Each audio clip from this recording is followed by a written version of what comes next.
Hello সুপ্রিয় দর্শক, আসসালামু আলাইকুম। আপনাদের আমি একটা জিনিস দেখানোর জন্য আসলে এই ভিডিওটা করার উদ্দেশ্য।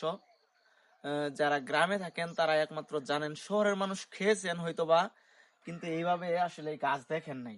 আমি যতটুকু জানি, দেখেন এটা আসলে কচু গাছ, কিন্তু কচু দেখেন কত বড়, একদম কলা গাছের মতো লম্বা হয়ে গেছে। আর দেখেন মাত্র কেবল কিন্তু মোটা হওয়া শুরু হয়েছে। এটাকে আমরা গ্রামের ভাষায় ফেন বলি, ফেন কচু।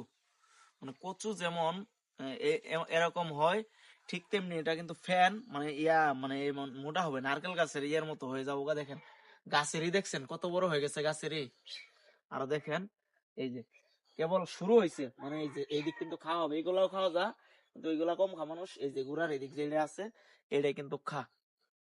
আর এমন ভিডিও যারা দেখবেন সবাই দয়া করে একটু শেয়ার করে দিবেন, কারণ গ্রামের এই দৃশ্যগুলা কিন্তু যারা শহরে থাকে, প্রবাসে থাকে, বা দেশ ছেড়ে যারা অন্য কোথাও থাকে, গ্রামগঞ্জ ছেড়ে যারা চাকরির সুবাদে অন্য কোথাও থাকে, তারা যেন এই গ্রামের এমন দৃশ্যগুলা দেখতে পারে, এটাই চাওয়া। এজন্যই সবাই বেশি বেশি একটু শেয়ার দিবেন। দেখেন, আর একটা কথাই দেন, কত বড় মনে হইতেছে যেন কচু গাছ, মানে ইয়ের গাছ, কলার গাছ। কেউ দেখলে সাধারণভাবে বলবে যে এটা ফ্যান না। যারা অন্য জেলার মানুষ বা শহরে থাকে তারা কিন্তু দেখে, আমি যতটুকু জানি বলতে পারবে না। আমিও প্রথম মানে এই বাড়িতে আইসি, আমি কি হয়ে গেছি যে এটা কি, অথচ আমি কিন্তু চিনি। পরে দেখি, মানে নিচের দিক তাকায় দেখি যে এটা ফ্যান, মানে কচুর গাছ। এটা আমরা আসলে জামালপুরের ভাষায় আমরা ফ্যান বলি, ফ্যানের গাছ, কচুর গাছ। অন্য জেলার মানুষ কি নামে ডাকেন সবাই একটু কমেন্টে জানাই দিবেন। সকলকে ধন্যবাদ, আসসালামু আলাইকুম।